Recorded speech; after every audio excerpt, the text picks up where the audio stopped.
자유아시아 방송의 생생 토크 진행을 맡은 김진국입니다. 이번 주는 베트남의 수도 하노이에서 전해드리는 생생 토크입니다. 저희 RFA 자유아시아 방송 서울의 모경재 기자입니다. 안녕하십니까? 안녕하세요. 네. 모경재라고 합니다. 안녕하세요. 반갑습니다. 네. 네. 자, 4박 5일의 하노이 취재 그 내용을 지금부터 생생 토크를 통해서 생생하게 전해드리겠습니다. 대부분의 언론들은 결론을 그렇게 썼어요. 결열이라고요. 네. 결국은 무산됐다. 뭐 이런 내용 아니겠습니까? 그 이유는 뭐라고 분석됩니까? 그 트럼프 대통령이 정상회담 직후 발표한 내용에 따르면은 네. 이제 북한은 대북 제재 완화가 아니라 오히려 대북 제재의 전면적인 해제를 요구했다고 얘기를 했고, 미국은 이를 받아들일 수 없었다고 이제 발표를 했습니다. 그리고 또 미국은 이제 북한의 영변 핵시설 외에 추가적인 비핵화 조치를 요구를 했습니다. 결국 이제 북한과 미국 사이에 이견을 좁히지 못한 거죠. 리용호 외무상이 트럼프 대통령이 떠난 다음에 이제 28일 자정쯤이었죠. 그때쯤에 이제 반박 기자회견을 열었는데, 리용호 외무상 말은 우리는 전면적인 제재 해제를 요구한 적이 없다는 거고, 근데 이 얘기를 가만히 뜯어 보면은 이제 미국이 민수경제와 인민생활에 지장을 주는 항목의 제재 해제를 이제 북한이 미국에 요구를 했다는 거예요. 근데 이게 북한 말로는 2016년부터 2017년까지 나온 대북 제재의 일부 항목에 대한 제재 해제를 요구를 한 건데, 이게 사실상 지금 북한에 가해지고 있는 강력한 대북 제재의 근간이거든요. 그래서 트럼프 대통령 입장으로서는 북한이 모든 것의 해제를 요구하고 있구나라고 충분히 받아들일 수 있을 거라고 저는 생각을 했어요. 자, 그럼 앞으로 미국과 북한 비핵화와 관련한 협상 어떻게 전망됩니까? 네, 우선은 당분간 트럼프 대통령과 김정은 위원장, 그러니까 양 정상의 회담이라든가 아니면은 미국 비핵화 후속 협상이 당분간 가능할 것 같지는 않습니다. 네. 왜냐하면은 그 미국 양측에서 후속 협상 일정이 정해진 게 없다고 우선은 밝혔기 때문에 네. 당분간은 좀 소강 상태에 접어드는 게 아닌가 싶고요. 그리고 트럼프 대통령이 문재인 대통령한테 이제 미국으로 돌아가면서 에어포스 원에서 전화를 했는데, 문재인 대통령에게 이제 강력한 중재자 역할을 다시 한번 요구를 했습니다.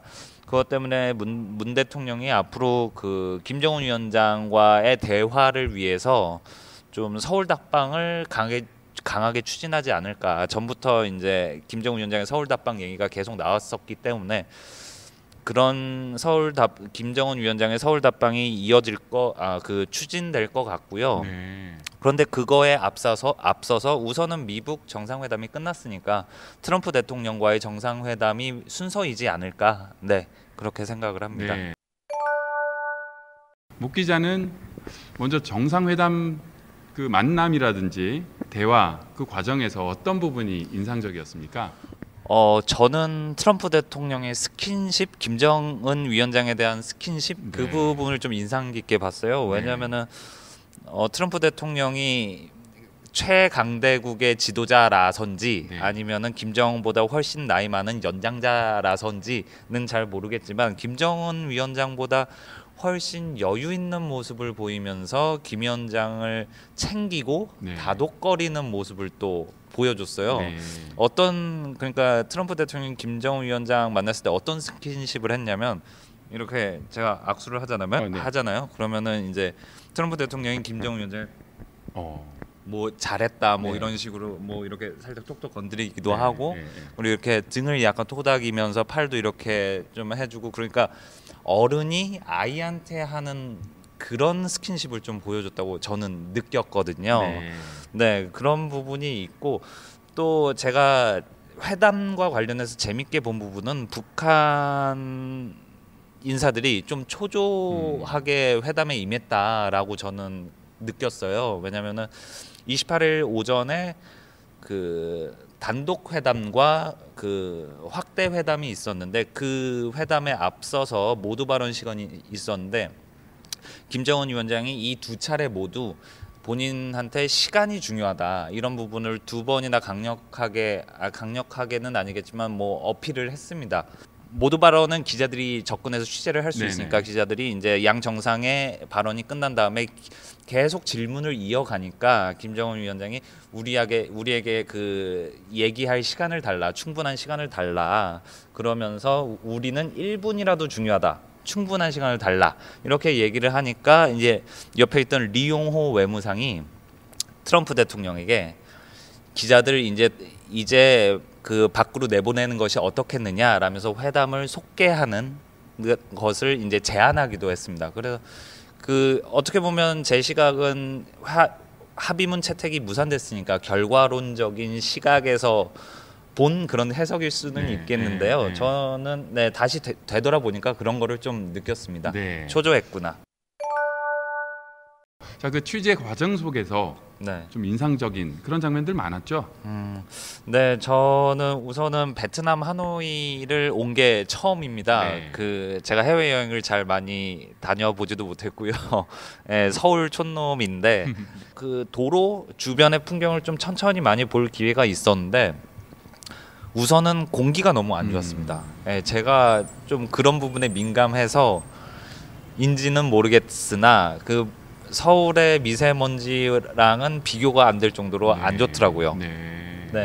그런 부분이 있었고 또 재밌게 본 거는 그 베트남의 문화라고 할까요? 도로에 식당들이 있는데 그 식당에 사람들이 음식을 사서 이 좌판 같은 거를 깔고 편하게 밥을 먹고 차를 마시고 그러더라고요.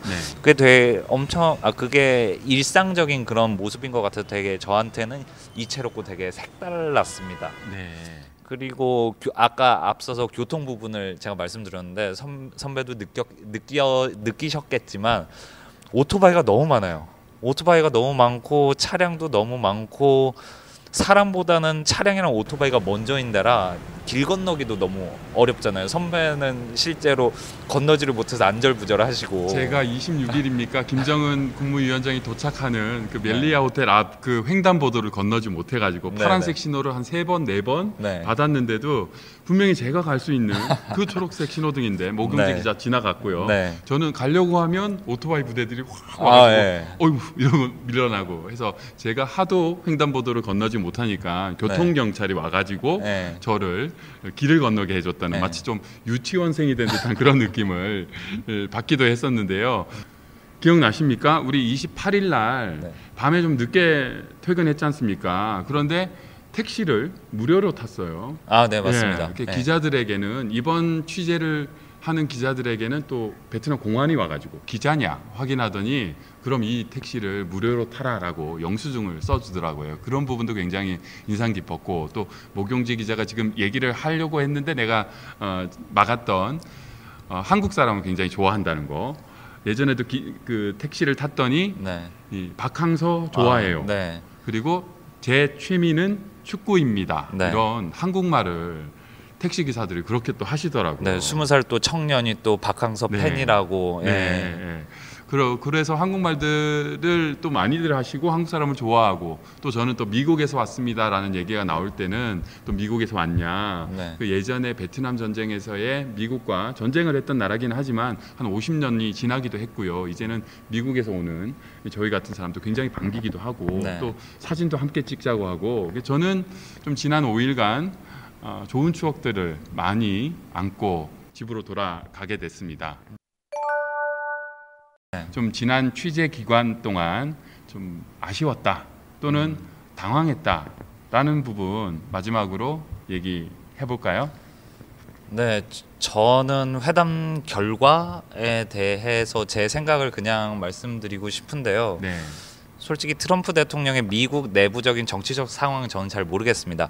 근데 이제 비핵화 회담 결과로만 봤을 때 그래도 합의문 도출에 실패한 게 그래도 좀 어느 정도는 바람직한 결과가 아니었나 싶어요. 왜냐하면은 1차 싱가포르 미국 정상회담 때 이제 합의문 자체가 구체적이지 않고 뭐 약간 뜬구름 잡기식의 합의문이 나왔다라는 부분에 대해서 비판이 좀 많았기 때문에 이번에도 2차 미북 정상회담에서도 그런 식의 구체적인 문구가 들어가지 않으면은 비판을 많이 받을 거라는 그런 전망들이 많았잖아요.